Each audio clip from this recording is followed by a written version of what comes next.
Good morning, नमस्कार। आप सभी का पिनाइकल पब्लिकेशन के ऑनलाइन प्लेटफॉर्म में हार्दिक स्वागत एवं अभिनंदन है।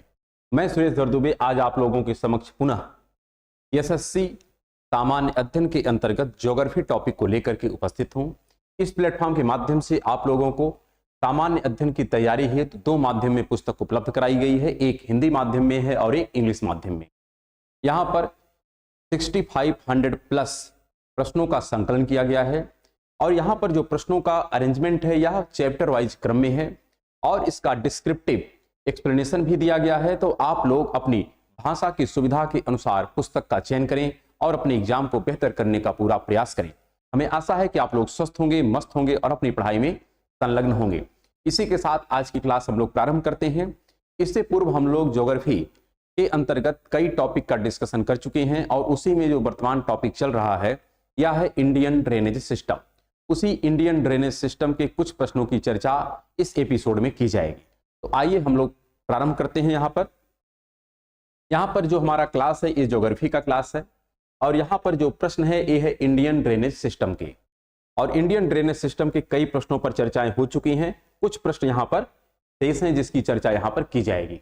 यहाँ पर सबसे पहला ये है, the river Ganga divides the state of Bihar into part, अर्थात गंगा नदी बिहार राज्य को भागों में विभाजित करती है। यहां पर विकल्प दिया गया है 5, 4, 3, 2 और यहां पर आंसर एक ही सही होगा और वो क्या है 2। तो यह किस आधार पर सही हो रहा है इसके बारे में थोड़ा सा हमको जानकारी होनी चाहिए। अगर हम गंगा नदी के बारे में बात करें तो गंगा नदी ऐसे जब गुजरती है तो यह बिहार को दो भागों में बांटती है, एक इसका नॉर्थ पार्ट होता है और एक इसका साउथ पार्ट। तो बिहार को दो भागों में बांटने का काम करती है गंगा नदी। तो आंसर हो गया 2। लेकिन यहां पर एक बात और हमको ध्यान रखनी है कि गंगा का होता है एक प्रादेशिक विभाजन। क्या होता है गंगा का प्रादेशिक विभाजन? तो इसी गंगा का हम एक और मैप आपके सामने यहां पर बना करके दिखाते हैं कि गंगा का प्रादेशिक विभाजन हमको कैसे ध्यान में रखना होगा। यहां पर अगर हम गंगा के प्रादेशिक विभाजन की बात करें तो सपोज दैट ऐसे गंगा निकलती है और यह दो धाराओं से मिलकर के बनती है, एक है भागीरथी और एक है अलकनंदा। और यहां पर आकर के जो नदी मिलती है इसका नाम है रामगंगा। क्या नाम है? रामगंगा।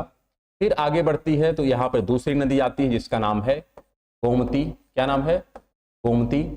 यहां पर एक नदी आती है ऐसे आकर के मिलती है जिसका नाम है यमुना। क्या नाम है? यमुना।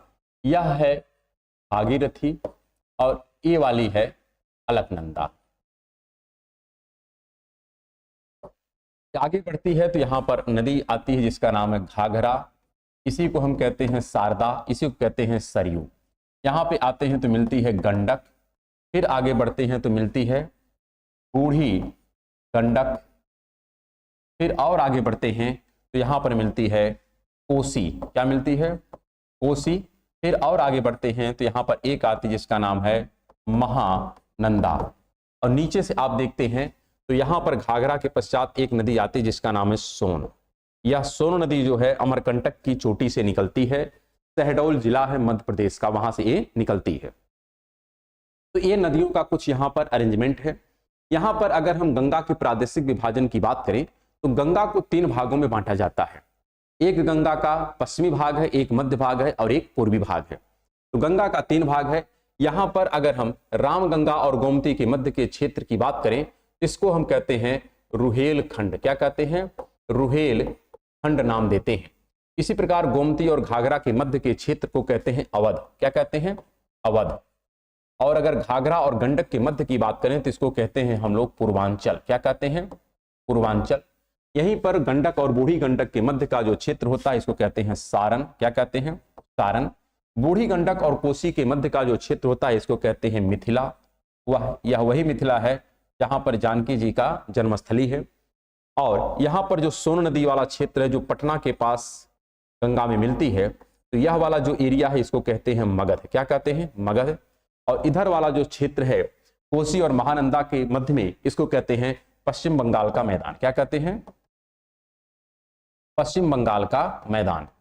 तो यहां पर एक बात आपको ध्यान रखना है कि जो रुहेलखंड और अवध है, रुहेलखंड और अवध यह गंगा का कौन सा भाग है? तो इसे हम कहते हैं पश्चिमी भाग। तो गंगा का 3 भाग है। गंगा का अगर हम प्रादेशिक विभाजन की बात करें तो एक इसका भाग है पश्चिमी, कौन सा भाग है? पश्चिमी भाग है, एक मध्य भाग है और एक पूर्वी भाग है।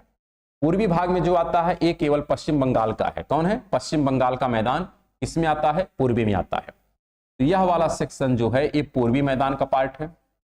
और यहां से आप देखें ये पूर्वांचल ले लीजिए, मिथिला ले लीजिए, मगध ले लीजिए और सारण, ये जो सेक्शन है ये किसका पार्ट है? तो यह मध्य गंगा का पार्ट है। इसी प्रकार जो रुहेलखंड और अवध वाला सेक्शन है ये दोनों क्षेत्र, यह किसके अंतर्गत आता है? तो यह पूर्वी गंगा, पश्चिमी गंगा के अंतर्गत आता है। ये पश्चिमी है, कौन सा है? पश्चिमी, और ये है मध्य और ये है पूर्वी। तो यहां से भी प्रश्न के पूछे जाने की संभावना बनी रहती है, इसलिए आपको यह प्रादेशिक विभाजन याद रखना है जिससे किसी प्रकार की कोई त्रुटि ना हो। तो ये बातें आपको स्पष्ट हो गई होंगी कि गंगा नदी का जो प्रादेशिक विभाजन है ये किस प्रकार से है, ये हमको थोड़ा सा ध्यान में रखना होगा।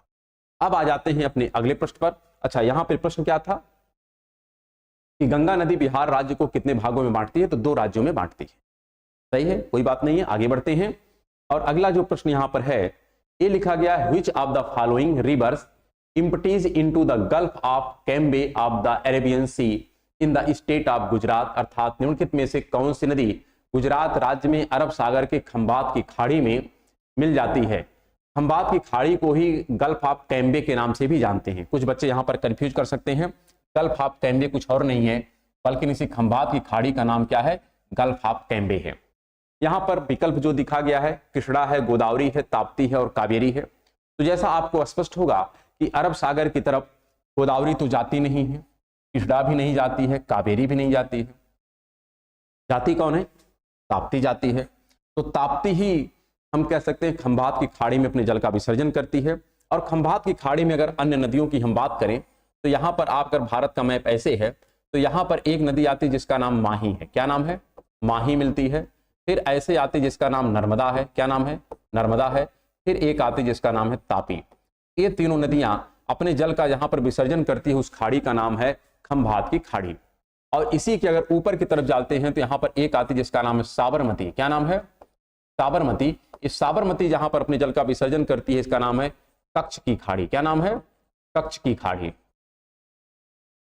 और जो लूनी नदी है वो यहां पर आती है, लूनी नदी जहां पर अपने जल का विसर्जन करती है इसका नाम है कच्छ का रण। क्या है? कच्छ का रण। तो कच्छ के रण में लूनी नदी अपने जल का विसर्जन करती है। साबरमती जो है यह कच्छ की खाड़ी में करती है। माही, नर्मदा और तापी जो है यहां पर जो झील है इस झील का नाम है खंभात की खाड़ी। क्या नाम है? खंभात की खाड़ी में अपने जल का विसर्जन करती है। तो इस प्रकार आप खाड़ी को याद कर लें और मैप में आप काफी बारीकी से देखेंगे यहां पर कच्छ का रण, कच्छ की खाड़ी और खंभात की खाड़ी आपको स्पष्टता पूर्वक नजर आएगी। एटलस का प्रयोग आप अवश्य करें पढ़ते समय और साथ साथ पुस्तक को भी 100% प्रेफर करें क्योंकि पुस्तक में एक्सप्लेनेशन काफी बेहतर ढंग से दिया गया है। तो पुस्तक के साथ साथ आप वीडियो को देखेंगे तो आपका कॉन्सेप्ट एकदम क्रिस्टल क्लियर हो जाएगा। आगे आते हैं। यहां पर प्रश्न लिखा गया है, वेयर इज द जय Hind bridge located in India, अर्थात भारत में जय हिंद पुल कहां स्थित है? विकल्प है कोलकाता, हैदराबाद, मुंबई और चेन्नई। तो यह आंसर आपको याद कर लेना है। यह है कहां पर? कोलकाता में। कहां पर है? कोलकाता में। आगे आ जाते हैं। यहां पर जो प्रश्न है लिखा गया है, an is a natural geo hydrological unit of land which collects water and drain it through a common point by a system of stream, अर्थात भूमि की एक प्राकृतिक भूजल विद्युत इकाई है जो जल एकत्र करती है और इससे एक सामान्य बिंदु के माध्यम से धाराओं की एक प्रणाली द्वारा बहाती है। इसे हम क्या कहते हैं? तो यहां पर हमको भरना, एक कहा जाएगा जल विभाजक। भूमि की एक प्राकृतिक भूजल विद्युत इकाई है जो जल एकत्र करती है और इसे एक सामान्य बिंदु के माध्यम से धाराओं की एक प्रणाली द्वारा बहाती है। यहां पर विकल्प क्या लिखा गया है? बारबंदी, जलभृत, जल विभाजक और जलाशय। तो आंसर क्या हो जाएगा? यहां पर जलाशय हो जाएगा। क्या हो जाएगा? जलाशय। अगला प्रश्न यहां पर लिखा गया है, which of the following places is not located on the bank of river Ganga, अर्थात निम्नलिखित में से कौन सा स्थान गंगा नदी के तट पर स्थित नहीं है? यहां पर क्या क्या विकल्प लिखा गया है? वाराणसी, हजारीबाग, कानपुर और फाफामऊ। तो जैसा आप लोग जानते हैं वाराणसी भी गंगा नदी के ही तट पर है, कानपुर भी है, हाफामऊ जो प्रयागराज के समीप है ये भी गंगा नदी के ही तट पर स्थित है। लेकिन हजारीबाग जो है इसके बारे में हम लोग पहले ही स्पष्ट कर चुके हैं, यह नागपुर का सेक्शन है। किसका है? नागपुर है। एक होता है नागपुर का पठार है। नागपुर का जो पठार है इसी का 3 भाग होता है। एक है राजमहल की पहाड़ी, क्या नाम है? राजमहल की पहाड़ी है।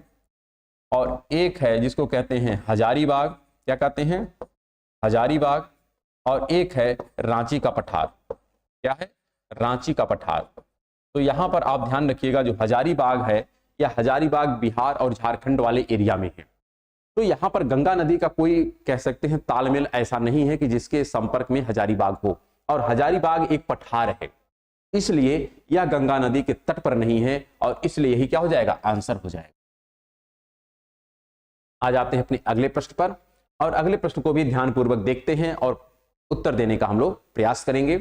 यहां पर अगला जो क्वेश्चन है, saturated geological unit which can yield water to the wells at the sufficient rate to support a well is called, अर्थात एक संतृप्त भूवैज्ञानिक इकाई जो एक कुएं को सहारा देने के लिए पर्याप्त दर पर कुओं को पानी दे सकती है कहलाती है। यहां पर विकल्प है कारस्थ, नदमुख, जलाशय और जलभृत। तो इस पे देखिए आप प्रश्न 3-4 हम लोग डिस्कस कर चुके हैं, बस यहां पर रूप बदल रहा है, जबकि आंसर सबका एक ही है, और आंसर है क्या? जलभृत। क्या है? जलभृत। चलिए आगे आ जाते हैं, और अगला जो प्रश्न यहां पर है ये भी काफी अच्छा प्रश्न है। क्या लिखा गया है? A channel of the canal where water flow under the influence of gravity is called, अर्थात नहर का एक चैनल जहां जल गुरुत्वाकर्षण के प्रभाव में प्रभावित होता है, फ्लो करता है, कहलाता है। क्या उसे लिफ्ट चैनल कहते हैं? क्या उसे कमांड एरिया कहते हैं? क्या उसे बारबंदी प्रणाली कहते हैं? क्या उसे फ्लो चैनल या प्रवाह चैनल कहते हैं? तो वैसे तो इसका आंसर जो है ये है प्रवाह चैनल, क्योंकि यहां पर स्पष्टता पूर्वक ध्यान रखिएगा, कह रहा है नहर का एक चैनल जहां जल गुरुत्वाकर्षण के प्रभाव में, किसके प्रभाव में? गुरुत्वाकर्षण के प्रभाव में फ्लो करता है, अर्थात ढाल के अनुरूप। किसके अनुरूप? ढाल के अनुरूप। तो ढाल के यदि अनुरूप कोई जल फ्लो करता है तो इसका तात्पर्य है कि यह गुरुत्वाकर्षण के अधीन फ्लो कर रहा है, और यह जो प्रणाली कहलाती है इसे कहते हैं प्रवाह चैनल।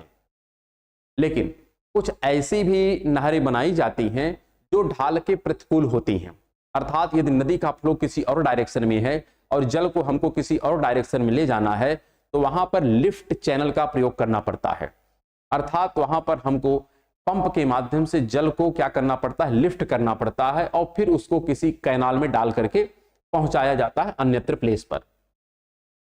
तो लिफ्ट इरिगेशन जो होता है यह गुरुत्वाकर्षण के प्रतिकूल होता है, अर्थात ढाल के प्रतिकूल काम करता है। और जो कमांड एरिया क्षेत्र होता है इसके बारे में भी थोड़ा स्पष्टता आप ध्यान रखिएगा कि सपोज दैट यह कोई नदी चल रही है और इस नदी की कई सहायक नदियां हैं ऐसे, और इस सहायक नदियों से कई नहरें निकाली गई हैं। अब नहर से भी नहर निकाली गई है ऐसे, सपोज दैट नहर से भी क्या हो रही है? नहरों का प्रादुर्भाव हो रहा है। तो इस प्रकार आप देख सकते हैं जो ये एरिया डेवलप हो रहा है, जो नदी के जल के द्वारा सिंचित क्षेत्र होता है, ध्यान रखिएगा, नदी के द्वारा सिंचित समस्त क्षेत्र क्या कहलाता है? कमांड एरिया कहलाता है। अर्थात इसको डेवलप किया गया है सिंचाई की योग्य। कैसे? नदी से नहर निकाल करके क्या किया जाता है? उसको सिंचाई के योग्य बनाया जाता है। तो ये पूरा जो एरिया होता है इसे हम कहते हैं कमांड एरिया। क्या कहते हैं? Command area. ठीक है, अब आगे बढ़ते हैं और अगले प्रश्न को भी ध्यानपूर्वक देखते हैं, समझते हैं, फिर उत्तर देने का हम लोग प्रयास करेंगे। प्रश्न क्या यहां पर है, काफी ध्यानपूर्वक पढ़ें और उत्तर दें। लिखा गया है on which river is peacock island located, अर्थात मयूर द्वीप किस नदी पर स्थित है? यहां पर विकल्प क्या क्या लिखा गया है? एक है महानदी है, एक है गंगा है, एक है ब्रह्मपुत्रा है और एक है यमुना। तो यहां पर एक ही नदी है जिस पर यह स्थित है और उसका नाम क्या है? ब्रह्मपुत्रा। क्या नाम है? ब्रह्मपुत्रा पर यह स्थित है। ठीक, आगे बढ़ते हैं और अगले प्रश्न को भी ध्यानपूर्वक यहां पर समझते हैं।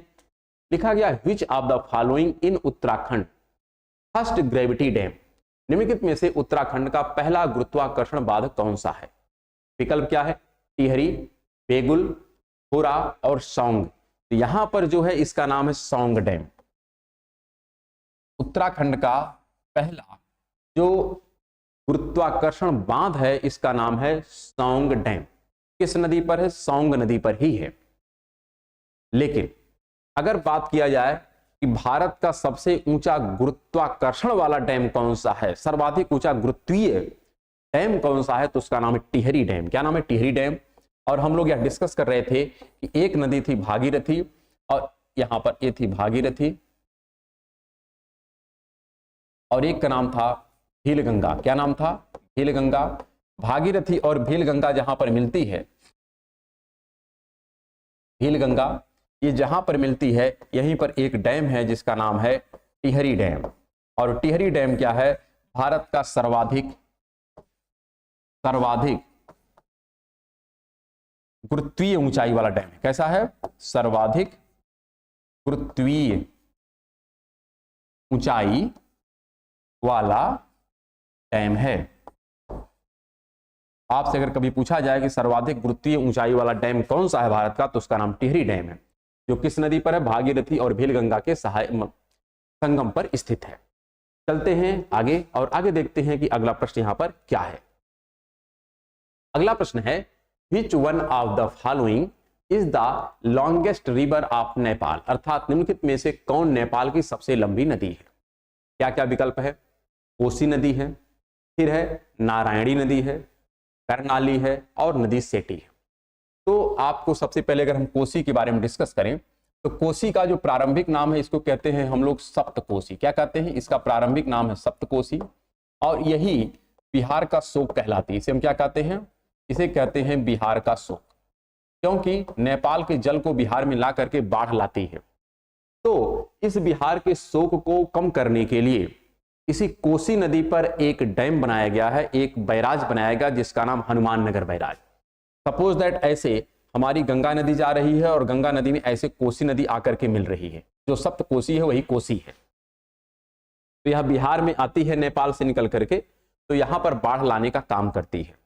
लेकिन यहीं पर बगल में एक और नदी गुजरती है जिसका नाम है महानंदा। क्या नाम है? महानंदा। और ये है कोसी। तो यहां पर कोसी के जल को डाइवर्ट किया जाता है कहां पर? इस महानंदा में, और जिसके माध्यम से डाइवर्ट किया जाता है वहां पर एक बैराज है। इस बैराज का नाम है हनुमान नगर बैराज। इस हनुमान नगर बैराज के माध्यम से कोसी का जल ट्रांसफर किया जाता है महानंदा में। लेकिन जिस नदी का सहारा लिया जाता है इस नदी का नाम है मेची। क्या नाम है? मेची। और मेची जो है यह सहायक है महानंदा की। तो कोसी नदी के जल को ट्रांसफर किया जाता है महानंदा में, जिससे बिहार में बाढ़ की समस्या कम हो, और उसके लिए इस पर एक डैम बनाया गया है जिसका नाम हनुमान नगर बैराज है। और हनुमान नगर बैराज के माध्यम से इस कोसी का जल मेची नदी के माध्यम से महानंदा में ट्रांसफर किया जाता है, तब जाकर के बिहार में बाढ़ की समस्या का थोड़ा समाधान हो पाता है। तो यह भी सबसे लंबी नहीं। फिर कौन सी है? यहां पर नारायणी है।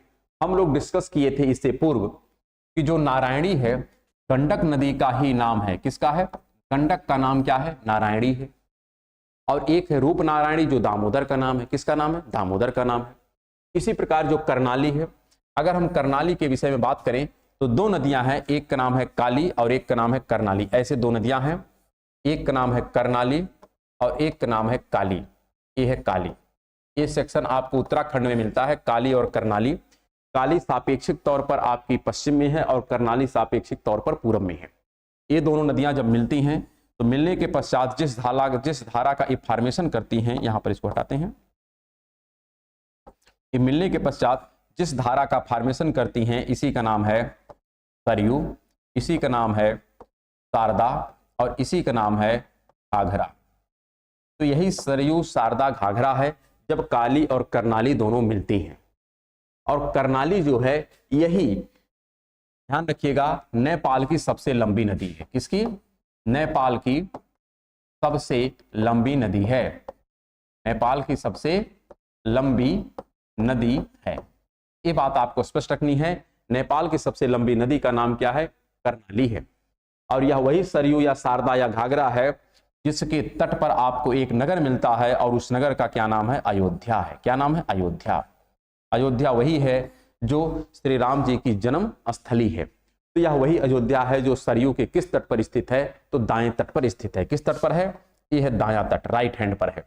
और इसी सरयू की एक और सहायक मिलती है जिसका नाम है राप्ती। क्या नाम है, राप्ती। और राप्ती का भी दो तट आपको देखने को मिलता है, एक इसका इधर का अगर देखें तो ये लेफ्ट है, इधर राइट है। और जो गोरखपुर है इस राप्ती के किस तट पर है, लेफ्ट तट पर है। कौन है, गोरखपुर। तो प्रश्न कहीं से भी पूछा जा सकता है, आप इसको ध्यानपूर्वक याद रख लें और प्रश्न को सही सही करने का पूरा प्रयास करें। आ जाते हैं अपने नेक्स्ट प्रश्न पर। यहां पर जो नेक्स्ट क्वेश्चन लिखा गया है, Ong and Tel are tributary of the river. तो आपको बताना है कि ये किसकी ट्रिब्यूटरी है, किसकी सहायक है। यहां पर लिखा है कृष्णा, गंगा, कावेरी और महानदी। तो यह आपको स्पष्ट होगा कि हम लोग कृष्णा के बारे में देख चुके हैं। कृष्णा में कौन कौन सा है, वहां पर आपको पावना है, सीना है, भीमा है, मूसी है, घाट प्रभा, माल प्रभा, तुंगभद्रा, हैग्री, सब किसकी है, कृष्णा की। इसी प्रकार आप गंगा की देखते हैं तो वहां पर घाघरा, गंडक, बूढ़ी गंडक, राम गंगा, यमुना, कोसी, सब ये सब किसकी हैं, तो गंगा की हैं। जब आप कावेरी की बात करते हैं तो कावेरी में भी कुछ सहायक नदियां मिलती हैं। इसी में आपको देखने को मिलता है नीचे से मंजरा है, पंजरा है, तो ये सब इसमें आती है। लेकिन अगर हम महानदी की बात करें, किसकी बात करें, महानदी की, तो महानदी की कुछ सहायक नदियां हैं जिसके बारे में हमको स्पष्ट होना चाहिए। और इसी की सहायक है ओंग, तेल और जोंक। तो यहां पर इस प्रकार से महानदी है, कौन है, महानदी है। और इसी की सहायक नदियां हैं जिसका नाम क्रम से यहां पर है सियोनाथ। क्या नाम है, सियोनाथ, हंसदो, हंसदो, मंड, आईबी, आईबी। ये जो नदियां हैं, यह अगर इस तरह से महानदी चलती है तो इसका इधर वाला जो बैंक होगा ये लेफ्ट होगा। क्या होगा, लेफ्ट बैंक पे। अगर राइट की हम बात करें तो यहां पर क्रम से मिलती है ओंग, तेल, जोंक, प्राची। क्या है, ओंग, तेल, जोंक और प्राची। ये सब जो सहायक नदियां हैं किसकी हैं, ध्यान रखिएगा, महानदी की सहायक नदियां हैं। कौन कौन सी, ओंग, तेल, जोंक, प्राची, सियोनाथ, हंसदो, मंड, आईबी। तो इस प्रकार इस पर्टिकुलर प्रश्न का जो आंसर हो जाएगा ये हो जाएगा डी। क्या हो जाएगा, डी। चलिए अगले प्रश्न पर आते हैं और अगले प्रश्न को भी बेहतर ढंग से हम लोग समझते हैं कि क्या यहां पर प्रश्न पूछा गया है। लिखा गया है which type of dam is a temporary dam constructed to exclude water from the specific area. अर्थात विशिष्ट क्षेत्र से पानी को बाहर करने के लिए किस प्रकार का एक अस्थायी बांध बनाया गया है। यहां पर क्या क्या लिखा गया है, कॉफर, फिर लिखा है इनपाउंडिंग, और लिखा गया है डिटेंशन, निरोध, फिर लिखा गया है डेबरीज अर्थात मलबे। तो ये जो डेबरीज शब्द है ये ज्यादातर आपका स्पेस के लिए प्रयोग किया जाता है। निरोध शब्द भी यहां पर उतना उचित नहीं है, जितना बेहतर यहां पर जो शब्द जो इस प्रकार की व्यवस्था के लिए, उसका नाम है कॉफर। क्या नाम है, कॉफर। कॉफर का प्रयोग किया जाता है कब, कोई एक क्षेत्र होता है वहां से जब जल को हमको बाहर निकालना होता है तो जो अस्थायी बंध बनाया जाता है उसी अस्थायी बंध का नाम होता है कॉफर। क्या नाम होता है, कॉफर। स्पेशल शब्द है, आपको इसको याद कर लेना है।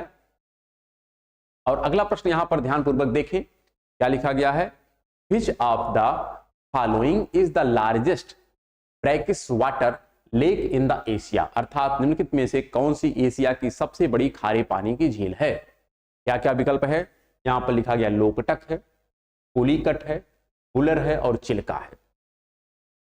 तो लोकटक झील कहां पर है, हम लोग पहले ही देख चुके हैं। लोकटक झील आपकी है मणिपुर में। कहां पर है, मणिपुर में। और इसी पर स्थित है केबुल लामजाओ राष्ट्रीय उद्यान, नेशनल पार्क, जहां पर संघाई हिरण पाया जाता है। और यह एशिया का एशिया नहीं, विश्व का एकमात्र ऐसा राष्ट्रीय उद्यान है जो तैरता है। क्या करता है, तैरता है। इसी प्रकार अगर आप पुलिकट झील की बात करें तो यहां पर श्री हरिकोटा द्वीप स्थित है जिसके ऊपर एक प्रक्षेपण केंद्र हमारा है। फिर अगर बात करें बुलर झील, बुलर झील जो है यह झेलम नदी के मार्ग में पड़ती है और यह वही झील है जिसका फॉर्मेशन प्लेट टेक्टोनिक प्रक्रिया से हुआ है, ऐसा हम लोग पढ़ चुके हैं। फिर यहां पर आती है चिल्का झील। चिल्का झील जो है यह उड़ीसा की तट पर स्थित सबसे बड़ी झील है और केवल उड़ीसा की ही सबसे बड़ी झील नहीं बल्कि हम कह सकते हैं एशिया की सबसे बड़ी खारे पानी की झील। क्या नाम है? चिल्का। अगर इसकी हम बात करें यहाँ पर इस प्रकार से, आप देखिए अगर भारत का ये मैप है तो यहाँ पर अगर आप क्रम से चलें, ऐसे कुछ क्रम आपको मिलता है। इसका क्रम हम आपको दिखा देते हैं। क्या है यहाँ पर? सबसे पहले मिलता है यहाँ पर बैतरणी है। क्या है? बैतरणी। फिर यहाँ पर मिलता है ब्राह्मणी। क्या है? ब्राह्मणी। फिर यहाँ पर आपको मिलता है महानदी। क्या मिलता है? महानदी। और फिर यहाँ पर ये मिल जाता है, यहाँ पर ये वाला प्लेस, यहाँ पर मिलता है चिल्का झील। किसका मिलता है? चिल्का झील का। और अगर इसके ऊपर भी जाए तो यहाँ पर जो नदी है इसका नाम है स्वर्णरेखा। क्या नाम है? स्वर्णरेखा। इस प्रकार से आपको ध्यान रखना है कि चिल्का झील कहां पर है क्रम से, तो स्वर्णरेखा, बैतरणी, ब्राह्मणी, महानदी के बाद आपको मिलती है चिल्का झील। तो आप इस क्रम को याद रखें। अगर प्रश्न पूछा जाए तो आप सहज भाव से इस प्रश्न का उत्तर दे सके, इसलिए आपको क्रम भी हम बता रहे हैं, क्योंकि जो अब प्रश्न पूछे जाते हैं या डायरेक्शन बेस्ड होते हैं, या तो इनका क्रम north to south, south to north, east to west या वेस्ट टू ईस्ट पूछा जाता है। इसलिए आप डायरेक्शन को विशेष ध्यान देकर के ही पढ़ने का प्रयास करें, जिससे आपका कॉन्सेप्ट क्लियर हो जाए और प्रश्न गलत ना हो। आगे आते हैं और यहां पर नेक्स्ट क्वेश्चन है, which of the following rivers rises in the west of Rohtang pass in the Kullu hills of Himachal Pradesh and flow through the Chamba valley of the state. अर्थात निम्नलिखित में से कौन सी नदी हिमाचल प्रदेश की कुल्लू पहाड़ियों के बीच रोहतांग दर्रे के पश्चिम में निकलती है और राज्य की चंपा घाटी से होकर के बहती है? यहां पर क्या क्या विकल्प है? सतलज है, रावी है, ब्यास है और चिनाब। तो अगर हम सतलज के बारे में बात करें तो सतलज का उद्गम कहां से होता है? तो मानसरोवर झील के समीप एक स्थान है जिसका नाम है राकसताल। क्या नाम है? राकसताल से होता है। तो यह तो होगा ही नहीं, ये सीधा सीधा गलत हो गया। फिर क्या यहां पर है? रावी और ब्यास। रावी का भी उद्गम कहां से होता है? तो रोहतांग दर्रे से होता है। कहां से होता है? रोहतांग से होता है,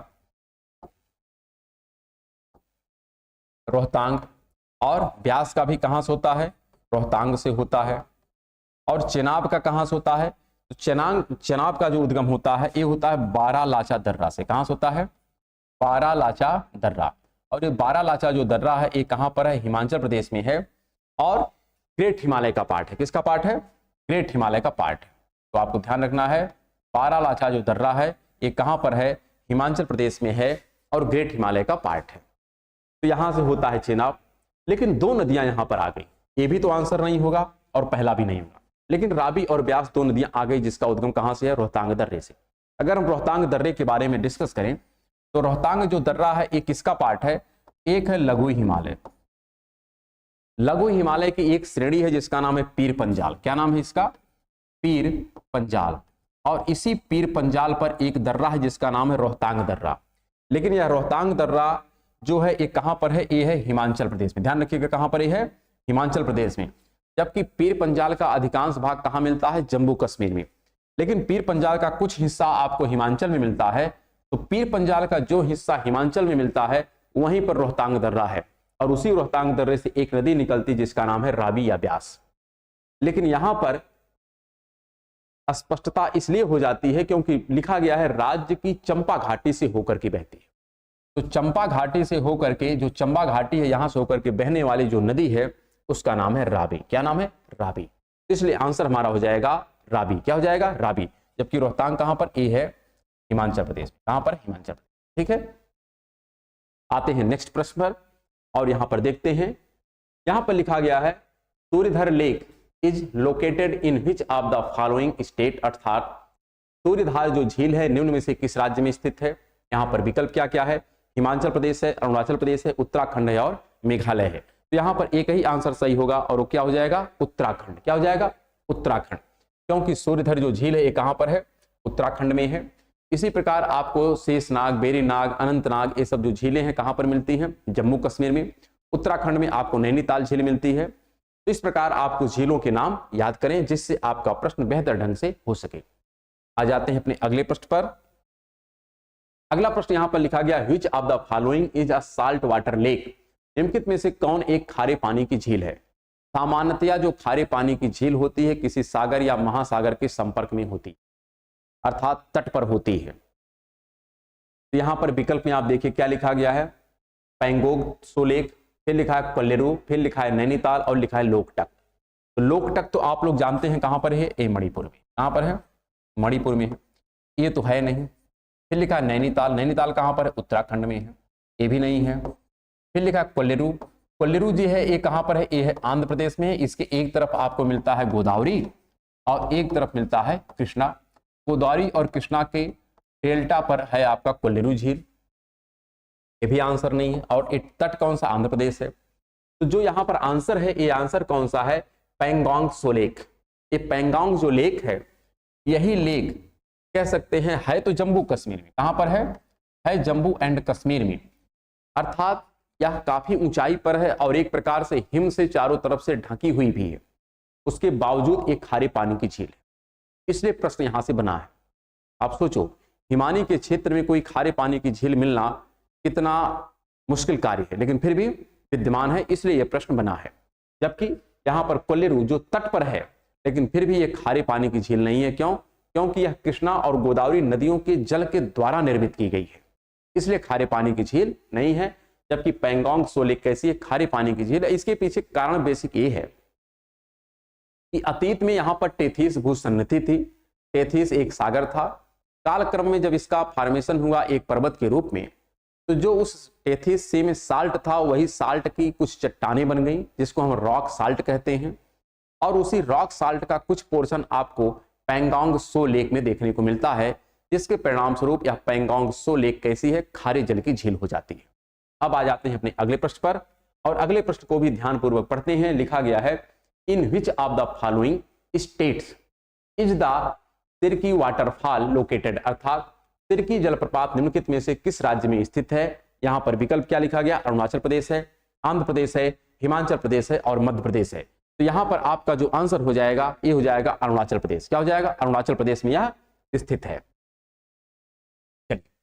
आगे आते हैं और अगले प्रश्न को भी ध्यानपूर्वक देखते हैं। इसी प्रकार कुछ जलप्रपात आपको मेघालय में मिलता है, जिसका नाम है नोह काली कई, जो कुछ आंकड़ों के अनुसार विश्व का, भारत का सबसे ऊंचा जलप्रपात है।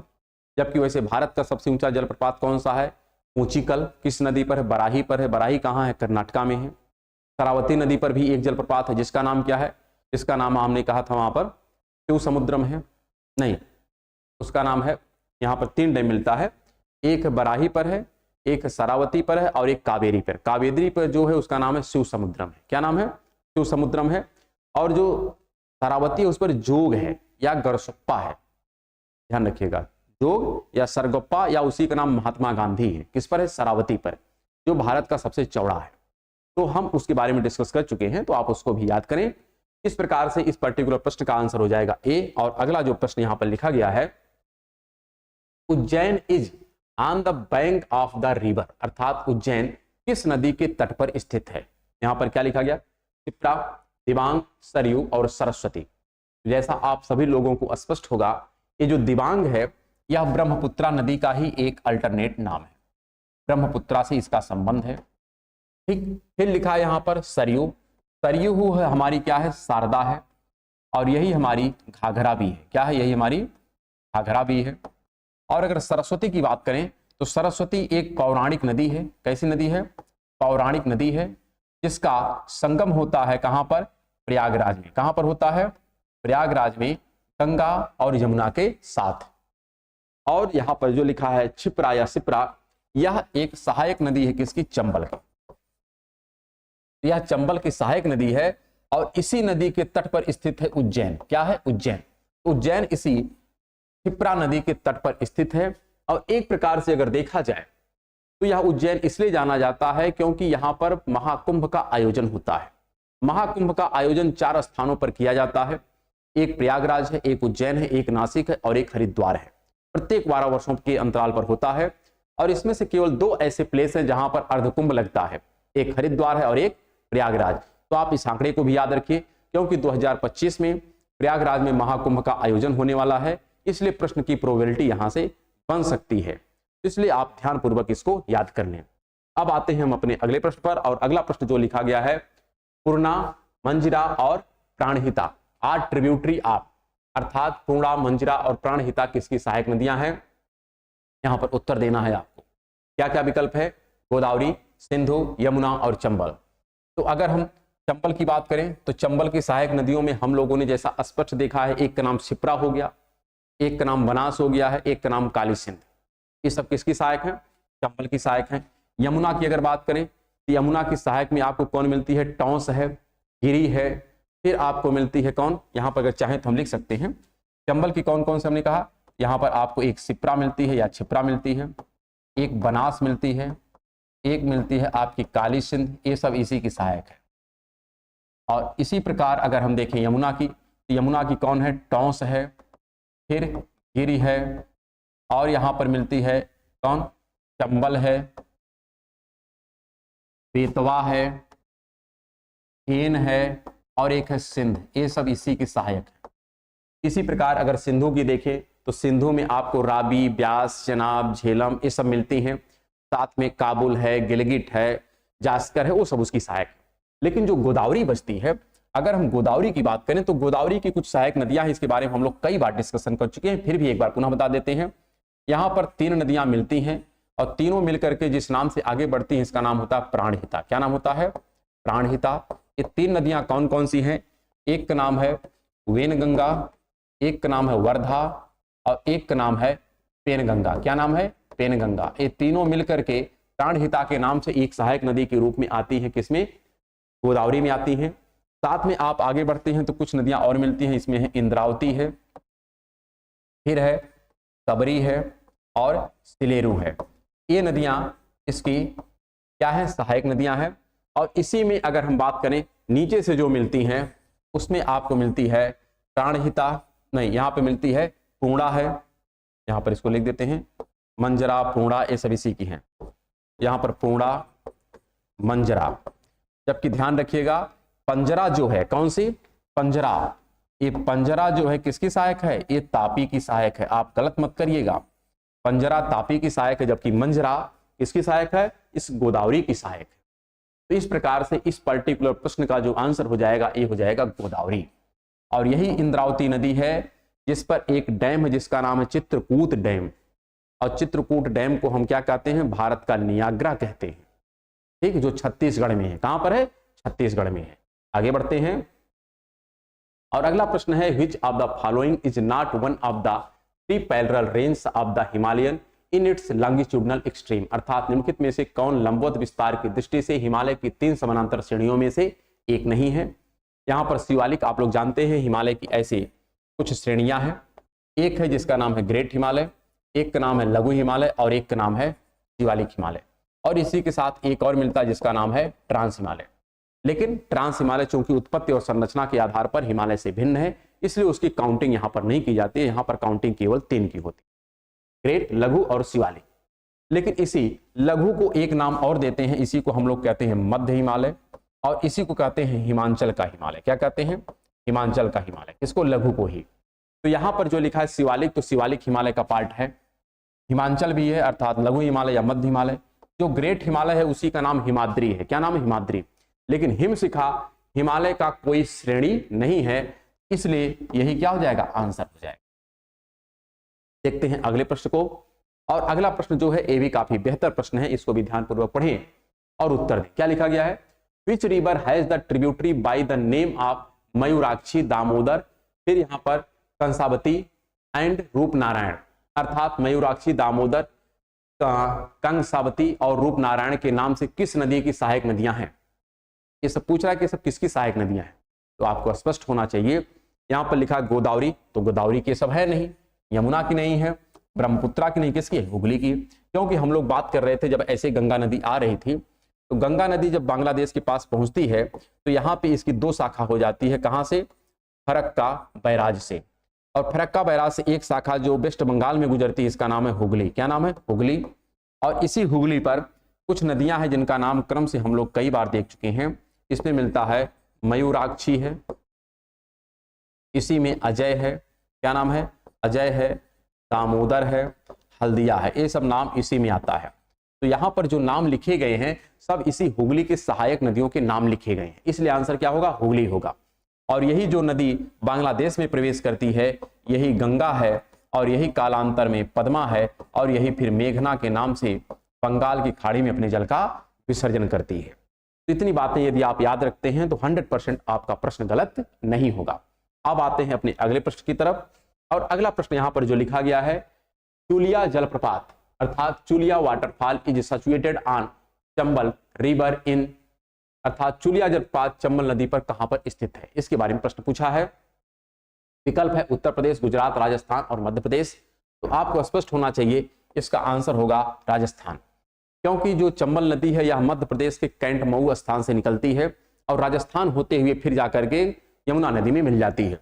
और इसी चंबल नदी पर कई जलप्रपात आपको मिलते हैं जिनके नाम आपको याद रखना है। इसी पर एक मिलता है जिसका नाम है गंगा सागर। क्या नाम है? गंगा सागर है। इसी पर है गांधी सागर है, और इसी पे है चूलिया। चूलिया जलप्रपात भी किस पर है? इसी चंबल नदी पर है। किस पर है? चंबल नदी पर है। और चंबल नदी कहां से निकलती है हम लोग देख चुके हैं, मालवा के पठार के दक्षिण पश्चिम में स्थित है विंध्याचल की एक श्रेणी का पार्ट जिसका नाम है महू कैंट, वहां से निकलती है। इस प्रकार इस पर्टिकुलर प्रश्न का आंसर जो हो जाएगा ये हो जाएगा राजस्थान। अब आते हैं अपने अगले प्रश्न पर, और अगला प्रश्न भी ध्यानपूर्वक पढ़ते हैं और फिर उत्तर देने का हम लोग प्रयास करेंगे। क्या यहां पर प्रश्न है, which river is awarded by some as the Ganga of south, अर्थात किस नदी के कुछ लोग दक्षिण की गंगा के रूप में मानते हैं। अगर केवल प्रश्न होता दक्षिण की गंगा हम किसे कहते हैं तब तो उत्तर जो होता ये हो जाता गोदावरी, लेकिन यहां पर कह रहा कुछ लोग, कुछ लोगों का तात्पर्य है कि कुछ लोगों का मानना है, सभी लोगों का नहीं।